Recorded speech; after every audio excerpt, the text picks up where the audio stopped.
Welcome back, you guys. Today we're talking about carburetors and how this little simple spray bottle will help you understand how the carburetor actually works. If you're new to the channel, make sure you do a spinning freaking drop kick onto the subscribe button, because our whole goal here at Rolling Wrench is to make your life easier, whether it be through these videos or our products. So let's get started.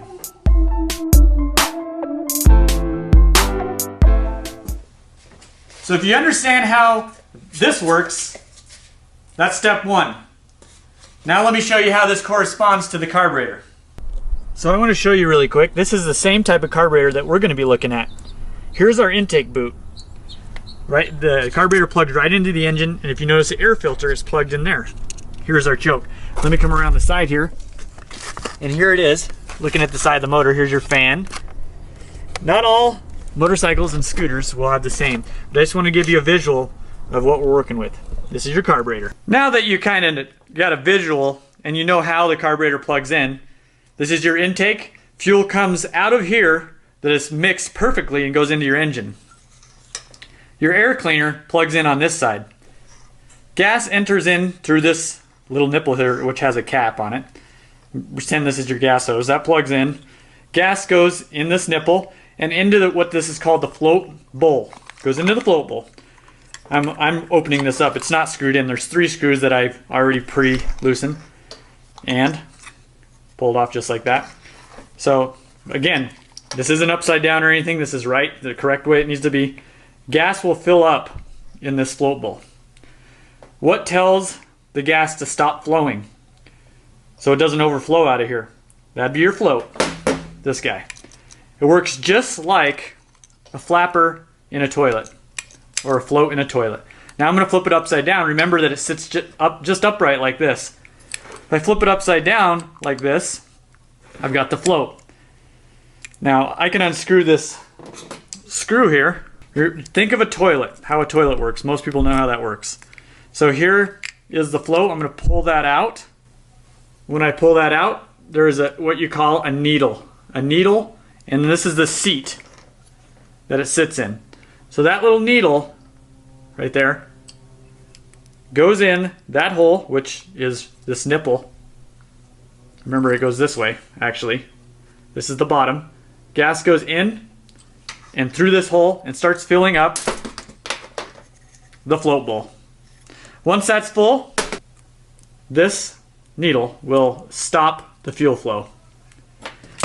To adjust that float height, you have this little tab. It could be different on different carburetors, but that's what this tab is for. I can move it up or down to adjust the float height.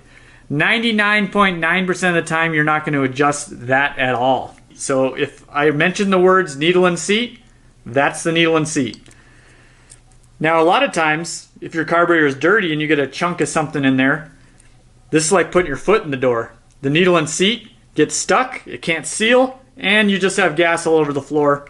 So now that you guys understand how the fuel delivery works, this is the float. This is the needle that kills the flow. Some carburetors, you can remove the seat. Not this one. So here's our spray bottle. Just like I explained, when you pump it, you get suction up the hose. So imagine your piston in your engine going up and down, right on, and then you've got this hooked up, this carburetor. Now that you have that suction coming right through the carburetor, just like the spray nozzle, you're going to have Windex, fluid, whatever, come through the spray bottle up the straw. Here's our carburetor. Same thing's happening. Here's our straw right here. There's 2 of them. You've got one right here that's a lot bigger than this one right here. So, of course, the one with the smaller hole, just like if you suck through a really big straw, it's going to be harder to suck through than it would be a smaller straw. You're always going to get fluid, gasoline in this case, come through a smaller straw than a bigger straw. So, here we've got our main jet. That's what they call this. This is like the straw inside, not this one right here. This is like the straw inside the Windex bottle. And then you have this one too. This right here is your main jet. This is good for 3,000 RPM and above, and this is our pilot jet. So now that you guys understand how that works, the pressure comes through here, fuel comes up through the straw, the needle and seat control and the float control the fuel level. So when you're at an idle, it's going through this really tiny pilot circuit, or pilot jet, or idle jet. They all have different names. There's like 3 different names. We'll call this the pilot jet. It's got a super teeny hole. I don't know if you can even see that. Like needle and thread size hole. That's your pilot jet. If your carburetor sits around with bad gas in it, gas is like milk. It curdles up and then it gets stuck inside this pilot jet port, or idle jet, same thing. And then you have no flow. If you have no flow, the bike's not going to idle. So there's that. Then I'm going to set that aside to our pilot jet. Okay, so you're sitting here idling. It's just idling. You've got this butterfly valve, which is your throttle. It just hooks up to your throttle cable. Like if I was to pull this like this, it's opening up that butterfly valve in there. Well, if you're idling, you're not pulling the throttle at all.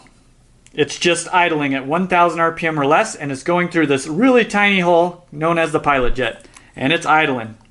Now, if I want to start giving a little bit of gas, as I give it gas, this diaphragm back here, if you notice that, let me grab a screwdriver. See that? It goes up and down just like this. If I lift it up, it comes back down. That works on pressure. That's going to smooth out the transition from this pilot jet to this thicker hose, just like our Windex bottle, known as the main jet, which I can unscrew. Here is our main jet. Let me set this down. This will make things... See that hole? A lot bigger. Bigger than a needle and thread size hole, which plugs into a emulsion tube. Here. It's kind of like the straw in the spray bottle.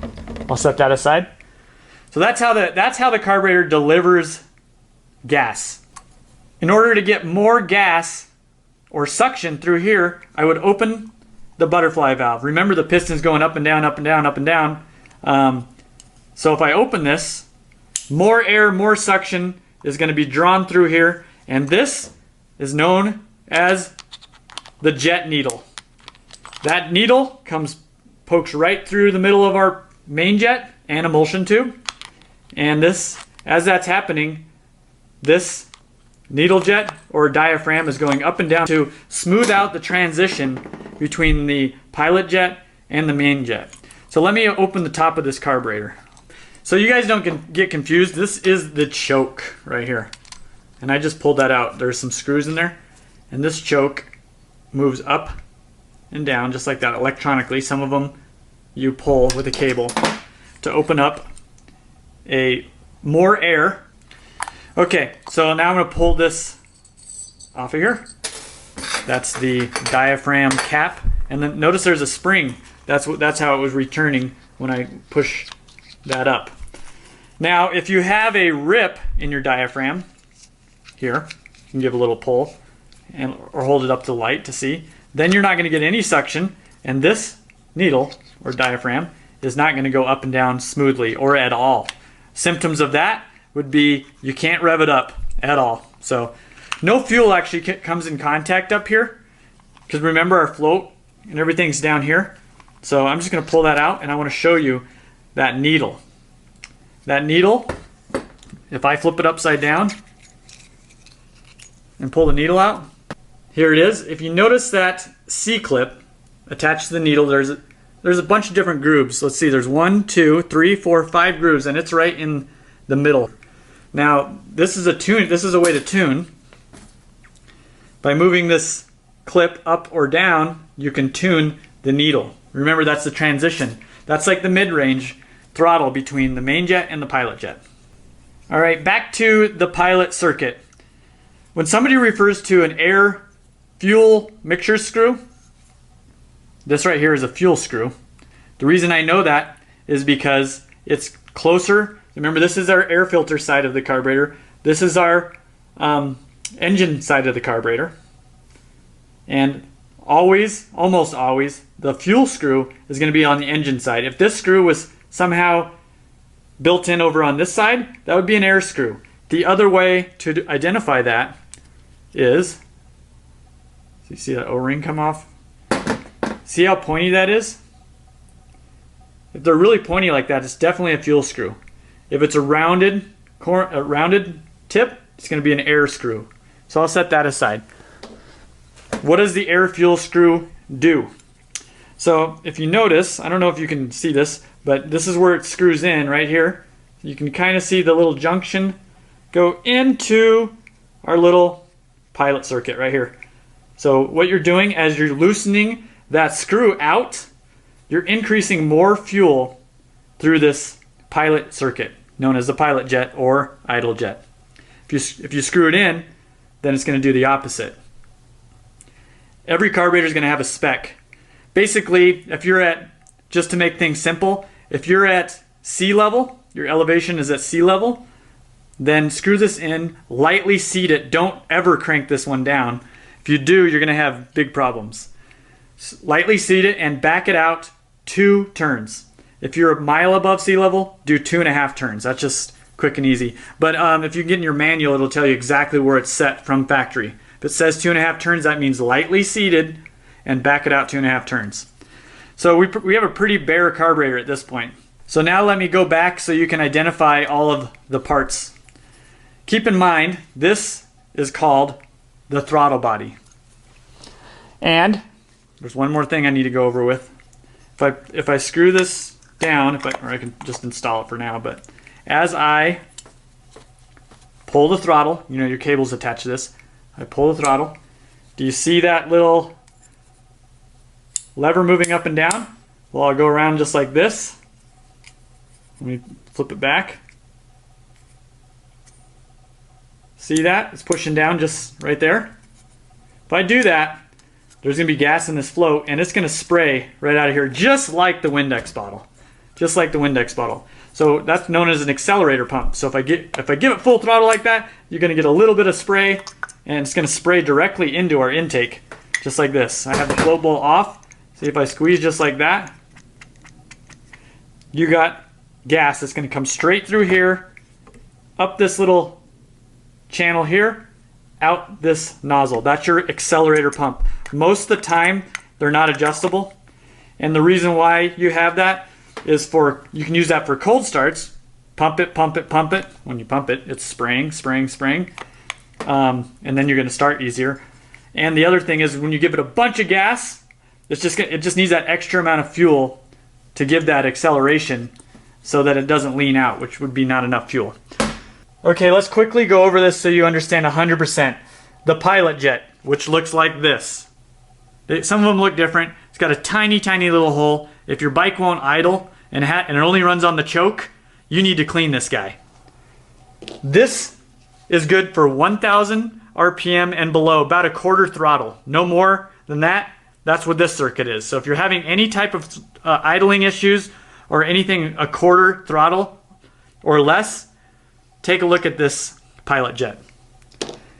Here's our air fuel screw. The reason why it says air fuel because some carburetors have air, some carburetors have fuel screws. This here is a fuel screw because see how pointy it is? And notice there's an O-ring. When I took it out, there's an O-ring and a washer underneath it. So if I was to screw it in here, there's going to be a nice seal. The other thing to note, I'll recap, is notice that this fuel screw, this is a fuel screw because it's close to the engine side. That's how we know that. And then if it was towards the air filter side, it would be an air screw and it would have that blunt end just like this. So in a nutshell, the range is half a turn out from lightly seated to 3.5 turns out from lightly seated. If I have this at a half a turn, then that means that I'm resisting the fuel, so that means the fuel is, we've got way too much fuel because I'm really cranked in almost all the way in. I need to go one size smaller on our pilot jet. Here's our pilot jet, and that is a number 34. These normally go in 2-step increments, so the next size is going to be a 36. So I can go a little bit larger or a little bit smaller. So when somebody says rejet your carburetor, that's what that means. This is the pilot or idle jet. You can rejet it by going a little bit less fuel. All that does is changes the diameter of this tiny little hole. And the opposite effect, if I back this out to 3.5 turns, I'm pretty much maxing out the fuel, which means I need to go a little bit larger on this pilot jet. And this is the transition from basically 1,000 RPM to 4,000 RPM, 3,000 RPM. There's kind of a range there. So here's our main jet. And this is going to be for 3,000 RPM and above, and I'm screwing it into the emulsion tube. You notice there is a number right on the top of that. That's because that's the size of that jet. That's what that is. You got the pilot jet. It's idling on the pilot jet. You've got the main jet. That's 3,000 RPM and above. And the transition, to help a smooth transition from the pilot jet to the main jet, is going to be this needle. And here's our choke. You're going to see these. This is an automatic one. If you notice, there's a plug. So basically, when you first start it, your choke is going to open up that air. It's just going to open this needle up. Basically, it's going to pull it back and allow more air in. Remember that circuit from up here going back down to your pilot? And basically, it's going to, with the colder the engine is, the more fuel it's going to need. So that's the reason why you have a choke. You always want to make sure this is really clean whenever you clean your carburetor, if you need to. And then you remember what the needle and seat is. This is like the flapper valve in a toilet. That's the needle. The seat is fixed in the carburetor here. And then here's our float. To adjust the float, you're going to move this pin here, up or down. Generally, you do not want to do that. Don't do that unless you know for sure it needs to be adjusted. Then there's a hinge or a pin that slides through. Then you've got your diaphragm. Make sure there's no rips. And then remember, your needle gets dropped down through just like that. And then you have the little cap so the spring can ride right on top of it. And then a spring. And then dropping it down back into your carburetor. You got to line that up. And there's always going to be like a little spot for the diaphragm so that it fits in there perfectly. And then you've got the cap. You want to make so dang sure that once this is on there, say I've screwed this down already, this needle and diaphragm, see how slow that goes? You can even hear it. If I take this off, there's no suction at all, and it'll just flop. I don't have the spring in there, but that's, you want to make sure that you don't pinch this in any way when you install it. So here's our carburetor. I kind of have it facing like the same way. It's a little bit different than in the illustration. So based on how far we open up our throttle, we got 0, which would be an idle, all the way up to, you know, quarter throttle, half, 3/4, and full throttle. Let me show you. So if you're on the pilot jet, which is here, this one, at an idle, you're going to be at the thickest part of the cone. It's running a 100% on that pilot system, which consists of the pilot jet that I showed you. As you give it gas, like half throttle, you're on that jet needle, basically that diaphragm here. That's the transition from pilot, then you got the diaphragm or needle jet, all the way up to main jet. These are the 3 circuits that you're really going to be focusing on. There are some other things on here, but I'm not going to confuse you. All of your jetting and your tuning is going to be basically this pilot. And that's going to be your needle. That's the transition all the way up to main jet. If you have problems in any of these areas, you can refer back to this diagram. It makes things really, really easy. I know this gets confusing, but you can always go back and watch the video again if you don't understand. But let's talk about AFR ranges. AFR means air-fuel ratio. This is the modern way to tune a carburetor. If you notice here, this is a sensor. It's called a wideband O2 sensor.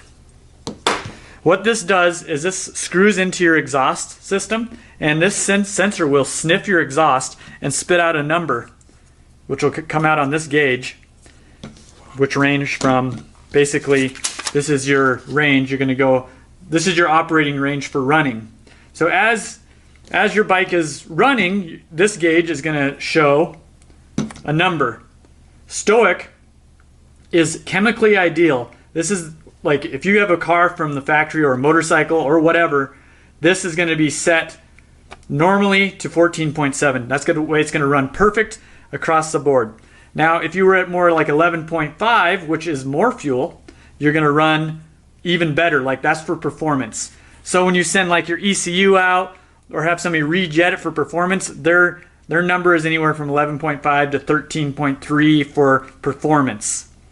Now, if you just want fuel economy, then you're going to be at like 16.5. Now this number, as you ride, you're going to adjust your carburetor on all of the circuits that I talked to you about so that that number is right where you want it to be based on what your interest is. Performance, economy, or just chemically ideal.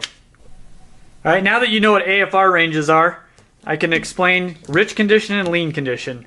Rich means too much fuel. Lean is not enough fuel. So if anybody refers to those terms, now you know what they mean, lean or rich.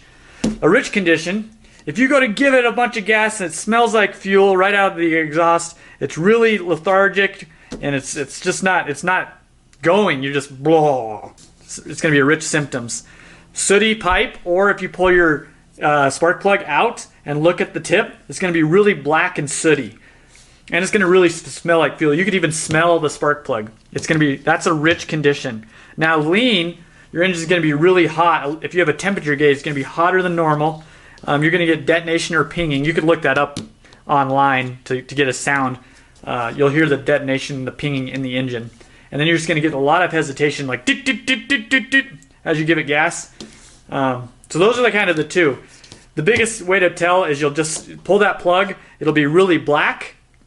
And that'll be a rich condition, and if it's really white, then you're a lean condition. I didn't go over everything. I went over the basics. I don't want to confuse you guys a lot.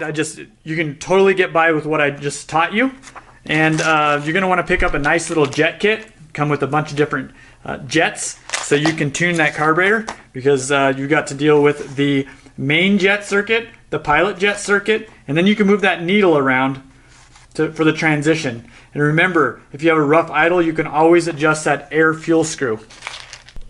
There is a sneaky little trick I could show you. If you don't want to do a jet kit, then you can always do a jet drill kit. These are hobby drills. A bunch of them are missing, but see, I can drill out one of the jets, and then if I go too big, then I could solder the jet closed and drill it out again. It's a little a way to be a little bit more precise than jetting, or if you're limited on jets. Thought I'd throw that in there.